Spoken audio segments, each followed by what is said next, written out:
with you.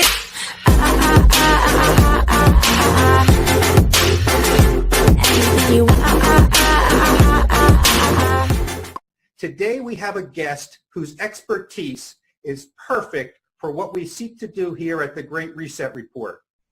I'm talking about the most recognized name in the world of trends research. He's the founder and runs the Trends Institute out of Kingston, New York, and is the publisher of the very interesting and dynamic Trends Report.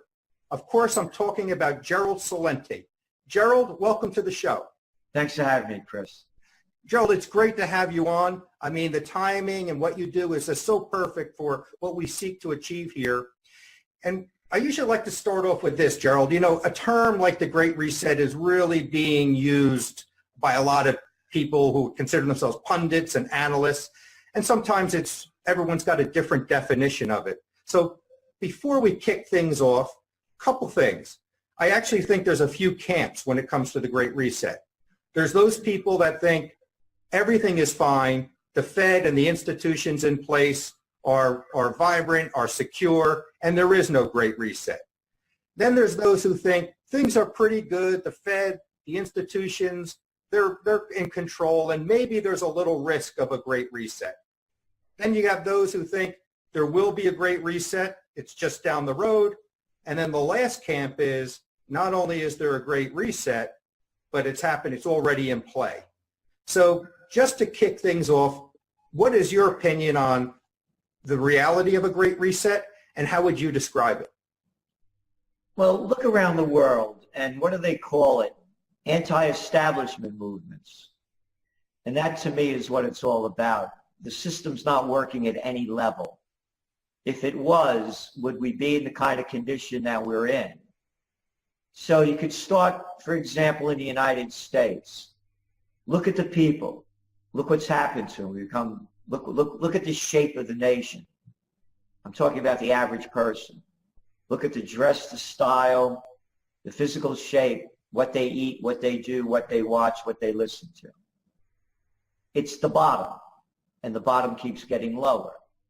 Again, go around the world. Cinque Stelle, the five-star movement, and Lega League in Italy, the AfD party in Germany, the Freedom Party in Austria. One party, again, whether you like these, don't like them, not the issue.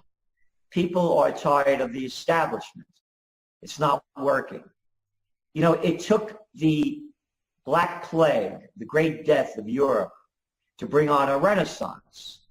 Would you look at, depending on whose numbers you look at, I mean, they can't get why we invaded Iraq straight, right? So they're going to tell us what happened, you know, before the Renaissance. The Renaissance followed the Black Plague. They say about 60% of Europe was wiped out. People realized they were doing something wrong. And so at the height of the Renaissance, what did they say when they described the quality of their work? Alle Romana alla Antica, in the manner of the Romans and the ancients, to describe the quality, because the quality had gone down to garbage. So they brought back something that had significance and beauty and elegance and grace. And those are elements that are missing in society today. So it's a breakdown of the entire system. Again, just look at a personal life. When I was a kid, they didn't have dollar stores. People weren't buying dollar food. When you went in to buy something into a store, it didn't look like a large self-storage unit, like going into any of these places called Walmarts or Lowe's or Home Depot or Staples. Oh, Staples, Home Depot, Lowe's, Walmart. Remember when there were locally owned stores and people competed on service and elegance and what they were bringing you in a different way? Not anymore. It's just the bottom line. Gerald, I just have to say something. This is what I like so much about your approach. All we hear is usually the same data, right? GDP, debt, student loan, default rates. And no one looks at the other markers of deterioration, the cultural things. And that's something you focus on. And it's so important. And I don't know anyone else who really, shares that. But I just have to say, that's what really separates you. And it's so important. If you have a dysfunctional culture and dysfunctional people, you're never going to have a good economy. It doesn't matter about Fed policy and tax policy, right? I mean, what could you do with a culture that doesn't appreciate the important things, right? And understand where value and quality are, things that are lasting. So I didn't mean to interrupt, but I just, I just had to say that. So, which is, well, again, I live it. If you look at our place over here, it's filled with artwork and beauty. I write about the ugly stuff going on and talk about it all the time. So beauty is an antidote to fear, and art is the way of finding the true meaning of the human spirit, according to a lot of artists and people that appreciate it. So I think that's what we have to look at. When I was a kid, and you probably remember too, they had the Ringling Brothers and Barnum Bailey Circus. Yep. It was the greatest show on earth. They went out of business. That's right. You don't have to pay step right up to go see the tattooed lady. You could see her walking up and down the street anywhere you go. You don't have to go out and see the fattest man, and they're everywhere. The whole society, you want the greatest. Right now we're living in the greatest freak show on earth. Take a look. Oh, election time is coming up. Don't forget to vote. Don't forget to vote. Get out there and vote. It's your duty to vote. I don't vote for murderers and thieves.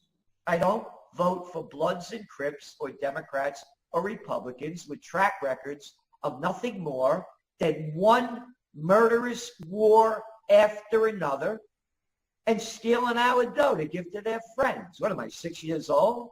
You got to throw this crap on me like I don't know what's going on? And you're telling me I got to go vote for this? So that's where society is. They're locked in a little mindset.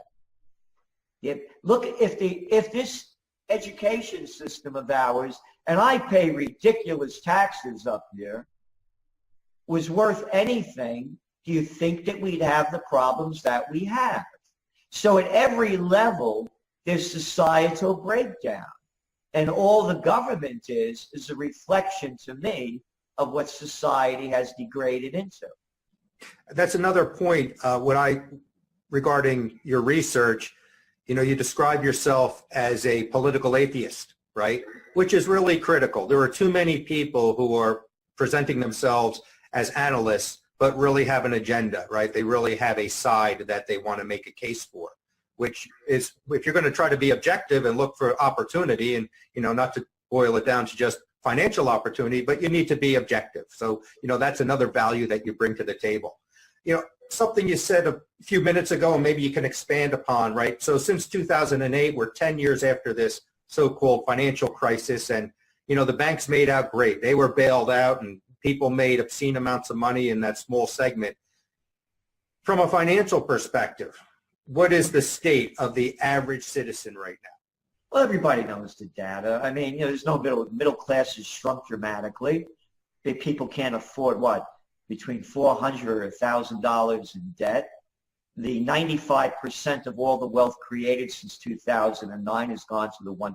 I mean, everybody knows the numbers. 3 cats, Bezos, Gates, and Buffett got more dough than 50% of Americans. The Gilded Age, we're way beyond the Gilded Age right now. And this is global. You'll got numbers coming out from Oxfam. They're saying that 8 people have more money than half the world's population combined. And every week there's new numbers coming out showing how much more and more the money they've gotten. And it's not as though they're creating beauty and giving it back to society. They brag about, Gates giving, drug money out, people get vaccinated and stuff. There's no Carnegies. You could call Carnegie anything you want.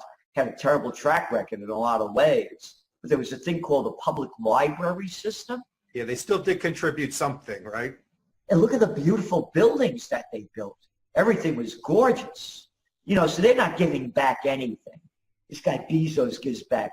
The kind of dough that these guys have, it's like going out and leaving a big tip. Yeah. And I'm not exaggerating. And so what's going on is that they've killed the middle class. I mentioned Staples. When I was a kid, there used to be a thing called stationery stores. Not too long ago, now I'm going back to the late 80s and early 90s. There were things called hardware stores before Home Goods and Home Depot and Lowe's. You know, they had grocery stores. There were laws in place, Chris. The Robinson-Patman Act, the Sherman Antitrust Act, the Clayton Antitrust Act, that prohibited the bigs from owning everything. And those disgusting lowlives that people love, they're Republicans and Democrats, gave it to you really straight, man. And you keep voting for them. And I got to tell you, I'm 15 minutes away from Woodstock over here, the home of the quiche-eating grins and the balsamic smile liberals, how they love their Obama. Obama, B-O-M-B-A, man. The lying SOB, Nobel Peace of Crap Prize winner that destroyed Libya, the richest country in Africa, turned it into a hellhole, gave the money to them radical Islamists to then go destroy Syria, where over 600,000 people are dead, destroy the nation, 5 million refugees, 4 million people displaced. Assad has to go. Gaddafi has to go. I don't want to hear that. Don't say that about Obama. I don't like Trump. That's how ignorant. That's how disgusting. That's how cowardly Americans have become. The Obama that stole all your money and brought in that other clown of a boy, Eric Holder. Hold this, Eric. Yep, the guy that now he works at a white shoe boy law firms down there in Wall Street. This is the guy that they were going to bring in as the lying SOB Obama campaign. Folks, we're going to bring those people to justice that stole all your money. Why you lost your house? Why you lost your pension plan? I'm going to bring them to justice. Didn't bring one cat to jail, man. Just gave them our dough. Don't say anything bad about Obama. I hate Trump. Good. I don't like Trump either. But guess what? What a jerk Trump is, hasn't killed as many people as Obama, man. Oh, remember the book Double Down? Obama's quoted in it, signing off on the drone strikes, killed over 4,000 innocent people. Quote, I'm really good at killing people. I remember that. That's America. So it's a bleak picture where we stand right now. And, you know, the powers that be, they're not going to change, right? They're not going to change their course of action. So I would say that sticking with the status quo is just going to perpetuate what's going on. And in your opinion, how much longer is this going to continue? Are we just going to get ground into powder as a society and a culture? Or where do you see things going? Do you see any change? Do you see any viable resistance to resetting things? No, I don't see any at all in this country. I talk about Trump. Look at the money he gave to the rich cats, man. Lowering the corporate tax from 39 to 21%. That only helps the big people. Yeah. Look where all the money went with the tax breaks into stock buybacks. That's what's keeping the markets up. You got Apple. What did Apple stocks way down in the last couple of days? What did they buy? Over $100 billion worth of stocks this year from money that they stole, brought overseas. Oh, no, we didn't steal it. It's tax money that we don't want to pay. And you'll give us a deal so we don't have to pay. But you better pay every penny, man, because I'm going to get the IRS after you. You can't steal one dime, but as big cats, we can wash all the dough we want. So again, under Trump, you look at the Tax Policy Center, 86% of that, the tax cuts went to the 1%. So it's the same thing. No, there's no resistance in this country. That's what I'm trying to say. They have this great get out and vote movement going on that you got to go out and vote. I don't vote for murderers and thieves. That's as simple as I could say. But there's no resistance in this country at this point. But it does not take a majority to prevail, but rather an irate, tireless minority keen on setting brush fires of freedom in the minds of men and women. That's Samuel Adams. So that's what it's going to take, Chris. And right now we don't have it. We don't have a movement that's moving it. So that's a distressing scenario. Tell me, but, show me it. But I appreciate it, and I want to hear the truth, and I want to hear. And so I think that, as you said, it doesn't take a majority. I think there's a tiny, tiny, tiny minority of people that get it, but it's so insignificant as far as their numbers. I don't think in our lifetimes it's gonna take root. I don't know. It could be wrong, but so onto something that's understanding, and I understand that in the scenario we're looking at, there's very few things for the average person that they can do to protect their wealth and safeguard what little they have. And one thing we do on the show, because people want to know what ideas. You're a thinker, you're a thought leader. What can I do to safeguard what little I have, or whatever wealth I've accumulated? And there's lots of folks that do have a fair amount of money, but it's really being whittled and frittered away through real inflation and such. Are there any safe havens, or what are the few safe havens for investors that you see? Well, first of all, on the economy, and I'll go into the safe havens, the only thing that's keeping the economy moving is low interest rates. Again, as I say, they didn't teach me negative and zero interest rate policy and quantitative easing in Economics 101 or graduate school. So they made this stuff up. The world can't take higher interest rates. We're looking at a global slowdown. We're looking at emerging market currencies down against new lows or hitting lows against the dollar. And because the interest rates are going up, the dollar's getting stronger, their currencies are getting weaker. You have a global slowdown. The numbers coming out from the European Union, China, one after another, which China's GDP just hit 2009 levels. You're looking at their investment in infrastructure. Direct investment is down to 1992 levels. Retail sales is down. Everything's down. We're talking the second largest economy in the world. And they don't want their currency, by the way, to devalue, because 80% of China's GDP is consumer-based. We have 2/3 here. So the weaker their currency get, the more it costs to buy imports, and they import a lot of stuff. So we're looking at a global slowdown. And it's going to be really triggered by interest rates, oil, and earnings. Those are our three things. And now with the sanctions going on in Iran, oil's down over $10 from its high, Brent crude. But should oil spike because of what's going on in the Middle East, like to $100 a barrel, you're going to see a global market crash and global economy depression. Having said that, I don't give investment advice.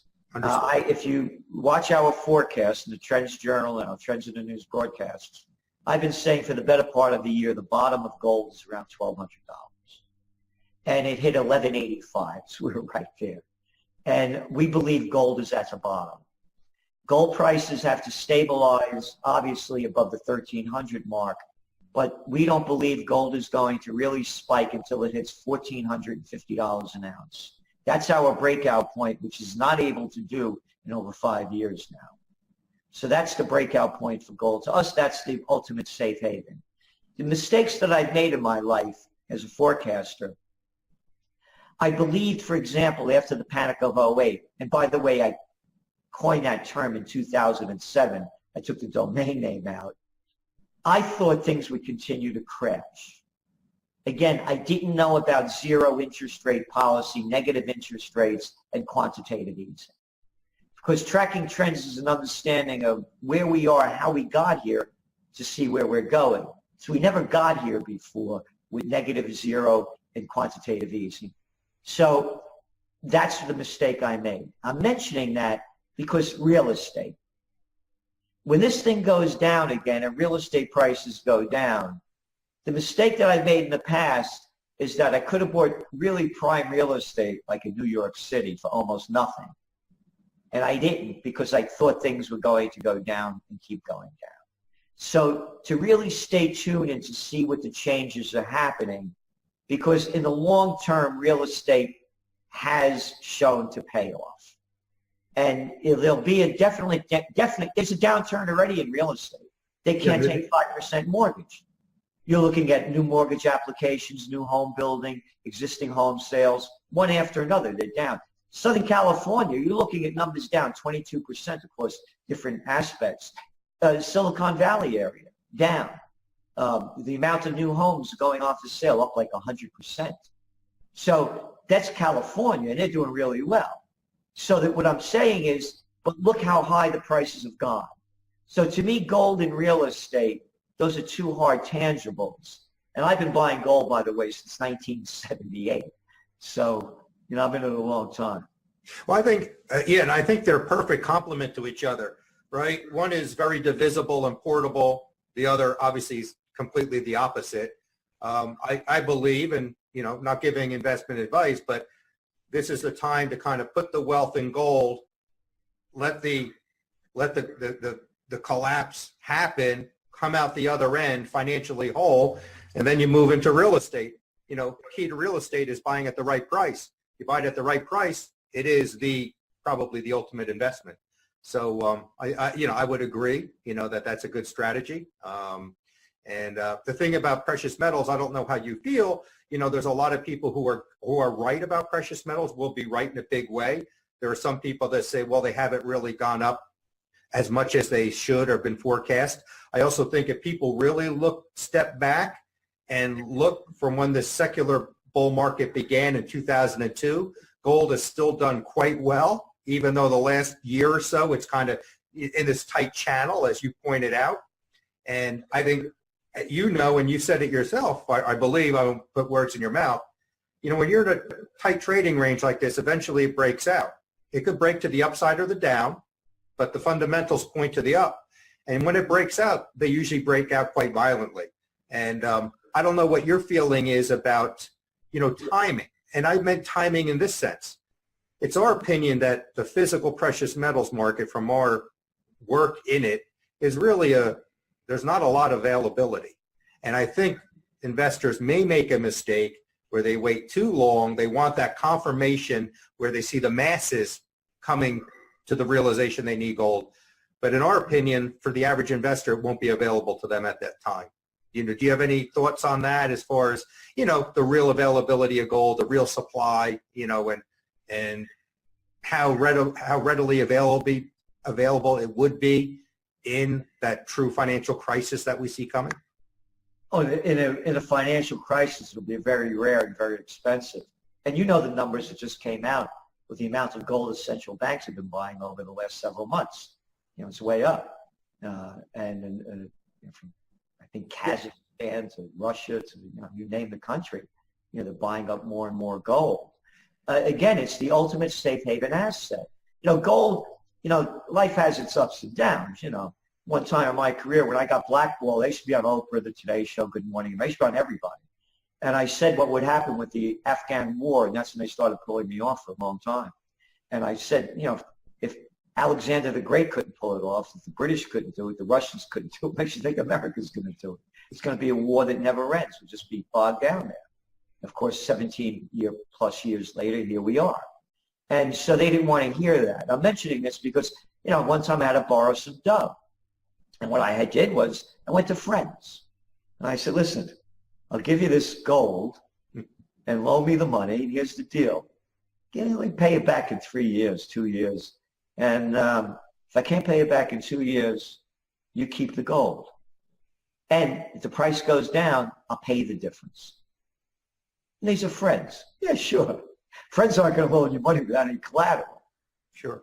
Gold was great collateral. I bought all the gold back. All my friends were so angry at me because the price skyrocketed, and they would have made a lot of dough. But I'm saying I used it in my life, and that's a life experience. And so to me, gold is, I traded it as a young guy. And, when I began trading it back in the late 70s, at a $5,000 bet, I was trading gold and oil. That's how I got into the trends business, by the way. It was during the era of Iran. We're talking about Iran today. It was when the Iranian Revolution happened, and Jimmy Carter, that's the liberals love him. That's the clown that deregulated the airline industry, and now we got the crap that we have now. There used to be 150 different companies. Now we have 2 that control just about everything. I'll never forget the guy, Alfred Kahn, the Kahn man. He was the guy, this arrogant little clown of a boy, I think from Cornell, that pushed through deregulation. Anyway, Carter comes back from spending New Year's Eve with the Shah and his wife. And, those days, the president get in front of the microphones, the helicopter behind him, and he announces to the American people that the Shah is the island of stability in the Middle East. And that's when I became a political atheist. I was the government affairs specialist for the chemical industry in D.C. back in the day. There's a picture of me and Ronald Reagan to my right over here. He was a keynote speaker of my group 2 days before he's announcing that he's running for president against Jerry Ford. I was with him an hour and a half, 30 years old at the time. Anyway, I said to myself, as everybody's hating Iran, and people not knowing, of course, the United States overthrew the democratically elected government of Mossadegh in 1953, along with the CIA and the MI6 of the UK. The numbers, the data came out, the reports in June of 2017, but they never made the American newspapers, how Winston Churchill, along with Kermit Roosevelt, Theodore Roosevelt's grandson or great-grandson, were behind this whole overthrow of the Shah. And Churchill saying we need their energy. We need Iran's energy. And Mossadegh, who was the democratically elected president, had the nerve to nationalize the Iranian oil and take it out of the hands of Anglo-Iranian, better known today as BP, and Standard Oil, better known today as ExxonMobil. Anyway, so the Americans we hate Iran. And all Iran's telling Americans, by the way, in that time, is get the hell out of here. We don't want you here anymore. And Carter refused to move the embassy out. So that's where they had that problem started. But anyway, I said, what will the implications of this be? And that's when I said gold and oil prices will go up. And this is in the 70s. Hardly anybody's trading gold. Anyway, I took a $5,000 bet, and I parlayed it into almost $750,000. And that's when I quit my job and started the Trends Research Institute. But to make the story real, I lost most of it, kept trading, thinking that prices would only go up. I was a young guy, learning about the whole thing. So what I do now and what I've done in my life is I buy to hold. I don't buy to gamble. But that's the way I became a political atheist. Again, when Carter said that the Shah's the island of stability in the Middle East, there's a saying we used to have in the Bronx, BS has its own sound. And that's all he was saying, man, a load of BS. Absolutely. And it's funny you talk about, going back to what you said, how the economy's changed. Everything's consolidated to a handful of companies, right? Yep. I think that the world of stationary stores became Staples, and all the local hardware stores became Home Depot and Lowe's. And when you talked about the airlines and the deregulation, I was an auditor in the 80s. When I came out of college in the mid-'80s. I traveled every week. Boy, I remembered there was New York Air, Piedmont Aviation, TWA, Eastern Airlines. I mean, much more competitive, much better service. So again, consolidation and really a degradation of services. And degradation of society, because when you own your own real estate, your own hardware store, your own stationery store, your own clothing store, and you work for one of these airlines, you got benefits, you became a middle-class person. Now you're just a slave in Slavelandia working for the multinational plantations.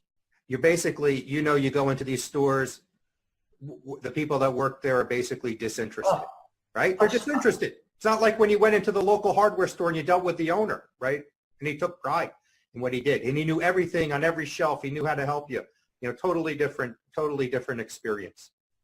Now, bringing something, and I'll kind of go back to something that you're talking about recently in your research, and I think this could be a trigger to much bigger troubles coming our way, and that is, I think you've been talking about recently us trending toward a stage 1 recession. Can you tell us a little bit more about that, and what in your research is really setting off those, raising those red flags? Again, it's interest rates. As I said, back in the day when Bill Clinton was running against Ross Perot and George Bush Sr., the campaign slogan inside the campaign, not for the public, but within the campaign circle, was "It's the economy, stupid." So keep focusing on talking about the economy. Today, it's interest rates, stupid. It's zero and negative interest rate policy that boosted the markets. End of story. And quantitative easing, cheap money. And now cheap money is drying up. And you're looking again when you go through the housing data. You're seeing again new mortgage applications, existing home sales, new home sales, one aspect after another. You're seeing major slowdowns. So that to us is the stage one. It can be reversed if they reverse interest rate policy. Look, over in Europe, they still have negative interest rates. Who the hell ever heard of negative interest rates? And they just came out last week and said, well, we may not raise them until maybe the summer of 2019. You got negative rates in Japan. And basically, with our rate over here, about 2.13, the overnight fund rate, that's below inflation. And when you put inflation really in, since they started raising this, it's below the inflation numbers. Yet society cannot take a 5% mortgage. And you're seeing the slowdown. So it depends on what happens with interest rates. So if we watch recessions happening in stages, we don't wait for, quote, the official word from the people that don't know what's going on to tell us we're in such, well, you need 2 quarters of negative GDP. Stop. It's just a stupid number you're making up. Take a look at society and see what's slowing down and what's building. And the building is slowing down. Oh, building stocks. Where are they? How deep in bear territory are they? When you look at it, they're probably on average down about 35%. I think auto sales are way down too. Auto sales are going down now. They're not way down, but they're down. And this is the scam going on. I'm glad you mentioned that. Last week, they came out with sales from General Motors. Volume was down, but they made money because less people bought cars, but they bought more expensive ones. Twitter stock went up, although less people are watching Twitter. And Facebook stock went up, although more people are signing off Facebook. Yeah, but our revenues are going up. Yeah, but your numbers are going down. That's only going to last for so long. But that's the scam that they're pushing forward. So yes, auto sales are another one. People can't afford them. And so you're losing the people that do have dough are buying the cars, but the others aren't. So that's how we're looking at the recession, different elements watching for slowdowns. Now, you just saw what happened with the new book coming out by Paul Volcker, who of course was the Fed chair under Reagan. And Volcker tells the story of how he was called to the White House, brought into the library. Reagan sat there, didn't say a word, and James Baker, the chief of staff, said to Volcker, you have orders from the president not to raise interest rates before election day. So what we're saying here is that the president has power over the Fed. And Trump is in the real estate business. Trump's greatest ambitions are money and power. Fame and fortune. That's the cat. He doesn't want to see his real estate go down. He's coming out against the Fed raising interest rates, which, by the way, was a total opposite of what he was saying over the years about how the low interest rates were ridiculous and how they should raise them. But now that he's in and things are where they are, he wants to see interest rates stay down. Do you think he's going to get his way? That's what we have to find out. What I'm saying is the president has the power, as evidenced by what Volcker said and other stories going back to the day with Lyndon Johnson and others. So yes, the Fed has the president has the power over the Fed. The Treasury Secretary could fire the Fed chair like that. So this is it, and I would agree. It's going to be what the Fed does next. What course? Do they stick on this course of action of raising the rates or even maintaining and crushing, what's left of the economy? Or are they going to reverse course and just flood the money with, flood the world with more cheap money? So and the cheap money is only helping the very rich. Absolutely. That's why you have the merger and acquisition activity. That's why you have the stock buybacks. It's only helping them. It's a war against the savers. Which is just perpetuating the dysfunction that's been going on since 2008. Yes. So, yeah, and that's why it comes around, and that's why I see why your forecast for the intermediate term is kind of bleak, because it's either crushing everything with higher interest rates or going back to the same dysfunction, that we've gone through for the last 9 years. So, that's great insights. a little disturbing, but hey, it's the truth. I'd rather speak the truth with you, Gerald. Your publication is really excellent, and I'd like to wrap up by first thanking you again for coming on, but share with our audience, share with the people where they can learn more about you, the Institute, and how to get the Trends Journal, and really get enlightened. So let us know. Well, the Trends Journal is trendsjournal.com, and it guaranteed, money back guarantee. It's only $129 a year. And we used to be a quarterly up until this year, from 1991. Now it's a monthly. We put trend alerts out each week. We do Trends in the News broadcast Monday through Thursday. And it's the only magazine where you're going to read history before it happens. I get a big kick out of there. New owner of Time Magazine. Oh, great. Last week's news tomorrow.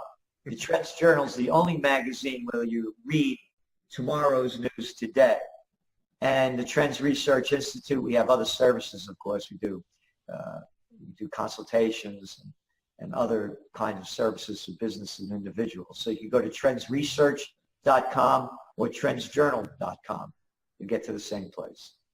Well, Gerald, thanks a lot for coming on. I hope we can have you again in the future, because this is an unfolding, the events unfolding are fascinating, and no one's better to have on to help us chronicle and make sense of what's going on than you. So again, thanks for coming on, and hopefully have you on again in the future.